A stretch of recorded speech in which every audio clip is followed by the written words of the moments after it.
Hai nakama, yuk mari kita lanjutkan lagi ceritanya.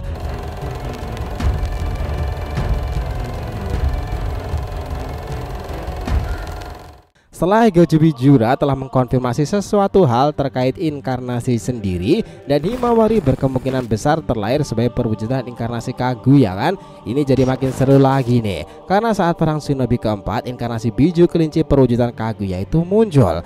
Kita melihat bagaimana besarnya monster Shinusagi tersebut kan. Itulah jiwa sebenarnya dari leluhur dunia shinobi sendiri. Tapi tahu nggak sob, ada satu shinobi yang ternyata sudah sejak awal mengembangkan teknik ini. Berawal dari reanimation teknik itu hingga dia memiliki perwujudan wujud ular dalam dirinya. Ya, Orochimaru sob. Wah, itu gila sih. Sekarang ini what if? Apakah Orochimaru sebenarnya sudah tahu sejak awal ada entitas lebih tinggi dari dia dan dia itu meniru Kaguya Otsutsuki di masa lalu? Oke, untuk menjawab soal ini mari kita telisik lebih dalam mulai dari sini.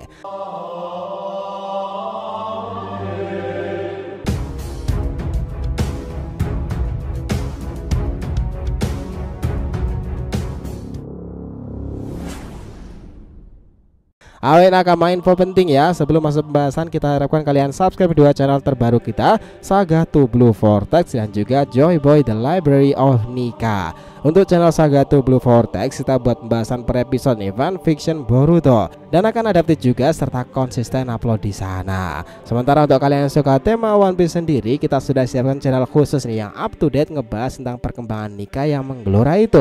Jadi bisa dibantu support ya teman-teman untuk subscribe videonya dan aktifkan lonceng notifikasinya itu. Thank you dari bahasa. Yuk kita lanjutkan ceritanya. Gini sob, berdasarkan hipotesa yang terjadi sejauh ini, apa yang ditunjukkan Orochimaru memang tak terlepas soal eksperimen kan. Puluhan tahun ke belakang ini semua dimulai ketika dia ingin melihat dan memiliki ninjutsu lebih banyak dari siapapun. Orochimaru menemukan gulungan ninja dalam ruangan misterius Konoha. Setelah itu, informasi di sana tertuliskan cara menjadi abadi dan mencapai keabadian. Semuanya bisa dilakukan dengan reanimation teknik. Dari sana dia mengembangkan beragam eksperimen terlarang. Pada satu masa setelah beragam percobaan itu, Orochimaru akhirnya berhasil melakukannya. Dia benar-benar mencapai keabadian. Bahkan konsep yang dia lakukan sekarang ini pada akhirnya malah lebih maju dari Otsutsuki, karena kita baru tahu sekarang bahwa Orochimaru sudah melakukannya dan memperlihatkannya di awal dunia shinobi kita ditampilkan. Apa itu? Ya, jiwa ularnya. Salah satu kehebatan dari seorang Orochimaru ini, meskipun tubuh fisiknya hancur karena Biju Orjubi sendiri, dia akan tetap selamat. Kenapa bisa seperti itu? Ya, jiwa ularnya yang mempengaruhinya. Telah beberapa kali jiwa ular tersebut berpindah-pindah pada satu tubuh ke tubuh yang lainnya kan. Dia juga telah mencontohkannya. Nah, hal seperti ini kita baru tahu jika itu adalah namanya inkarnasi. Orochimaru serasa memiliki dua kemiripan dengan Otsutsuki sampai era Boruto to Blue Vortex sekarang ini. Pertama, inkarnasi mirip Kaguya. Jika perwujudan tubuh Kaguya sebenarnya adalah Biju ekor 10 Shinusagi, kelinci besar itu yang pernah ditampilkan dalam perang shinobi keempat ketika Kaguya cakranya tak stabil sendiri. Orochimaru juga serupa kan, dia memiliki tubuh sebenarnya adalah ular seperti tengkorak kepalanya itu. Dengan tubuh seperti itu biasanya di mode ini digunakan untuk melesat kabur atau menargetkan tubuh barunya. Hal seperti ini lumrah beberapa kali Orochimaru gunakan dalam keadaan-keadaan terdesak sob. Kedua adalah Fushi Tensei Karma. Ini menarik kan? Kita tadi bilang bahwa Orochimaru ini punya sesuatu yang tak dimiliki shinobi hebat kebanyakan.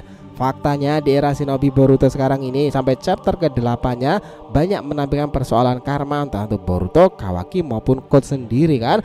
Orochimaru bahkan sudah sejak shinobi jadul nih kita menonton Naruto kala itu, dia sudah memperlihatkan sesuatu yang bisa dihubungkan dengan konsep karma sekarang ini, yaitu adalah segel Fushi Tensei.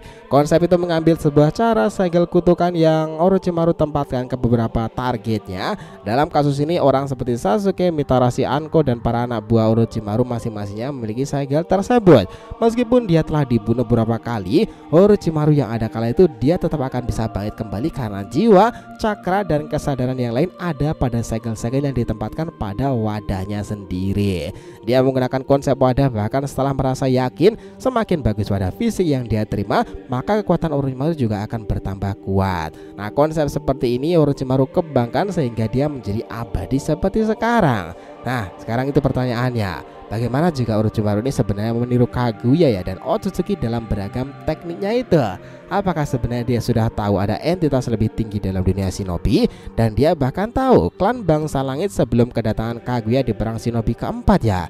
Apakah mungkin bahwa kala itu Gozu Tenno yang mendekati senjata rahasia Kaguya itu buatan Orochimaru? Who knows? Kalau Orochimaru punya catatan manuskrip silsilah dunia shinobi di masa lalu, mungkin dia akan menemukan informasi tentang Hagoromo dan Hamura ya, maupun Asura Indra. Dia pasti akan paham jika kekuatan leluhur mereka itu luar biasa. Dan ninjutsu yang ada di era sekarang itu adalah keturunan dan kemampuan yang ada di masa lalu. Jika itu dia temukan, itu jelas masuk akal aja sob. Tetapi apakah iya? Nah, kalian kan nggak mohon pertama kali Orochimaru tahu ada sosok anggota Akatsuki pemilik Rinnegan ya, Pain Tendo. Di sana Orochimaru menyebutkan kata Rikudo Senin kan. Artinya teman-teman, di antara para shinobi elit, trio Senin itu memiliki wawasan yang lebih maju lagi dari kebanyakan ninja lainnya. Mereka Jiraiya, Tsunade dan Orochimaru sama-sama mengetahui tentang leluhur dunia shinobi itu sendiri seperti Rikudo Senin. Yang tak lain itu adalah Hagoromo Otsutsuki kan. Mungkin Orochimaru juga telah lama menelitinya. Itulah kenapa dia mendapatkan keabadian seperti yang ia miliki sekarang ini. Nah, sekarang sampai chapter ke-8 Boruto Blue Vortex ini dan zaman dimana para Shinju itu berevolusi, kira-kira perang seperti apa yang akan terjadi pada Orochimaru sendiri ya? Hal yang semakin tampak menarik setelah putranya Mitsuki akhirnya sudah benar-benar sadar jika dia telah dimanipulasi pikirannya selama ini. Mungkinkah hal itu tak berlaku pada Sang Sanin? Kami rasa nih sob, dalam beberapa chapter ke depan kita akan disaksikan kembalinya Sang Sanin itu dan para pasukannya. Itu sekaligus menjawab ya rasa penasaran kita tentang apa yang terjadi. Karena kami rasa jika Orochimaru itu harusnya akan tetap rasional jika terkena omnipoten itu atau enggak. Sama seperti kasus Amado di desa sendiri. Dia mungkin juga makin punya pandangan lagi setelah putra Mitsuki akhirnya sadar jika mataharinya itu bukanlah Kawaki tetapi Boruto, sosok yang dianggap villain dan diburu oleh para aliansi shinobi. Nah, Orochimaru pasti memiliki peranan menarik ke depannya nih jika sudah menyangkut bangsa langit Otsutsuki sendiri. Karena eksperimen ya, kami rasa itu nggak mungkin rasanya jika tak digunakan dalam hal besar kan.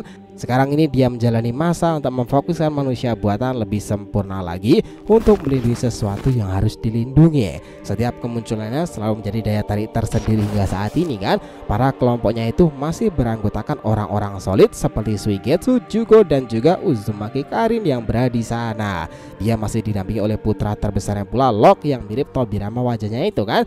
Jika dia diharuskan membantu untuk bertempur, kita malah mempersepsikan bukan menghadapi para ego jubi sendiri, tetapi entitas yang lebih besar dari mereka itu. Mungkin itu adalah Otsutsuki di era ini nanti. Nah, peran Orochimaru jelas akan sangat krusial dalam chapter-chapter kedepannya. Sepakat nakama semuanya?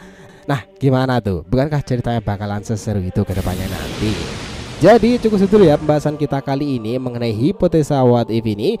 Bagaimana jika Orochimaru itu sebenarnya meniru Kaguya lewat jiwa ularnya itu setelah tabir inkarnasi ini terbongkar di fase Ego Jubi. Nah, kita lanjutkan next time ya. Jika yang ditanyakan silahkan nih, feel free ya tulis di kolom komentar di bawah ini, oke? Terima kasih teman-teman telah menonton video ini and we'll be come back again.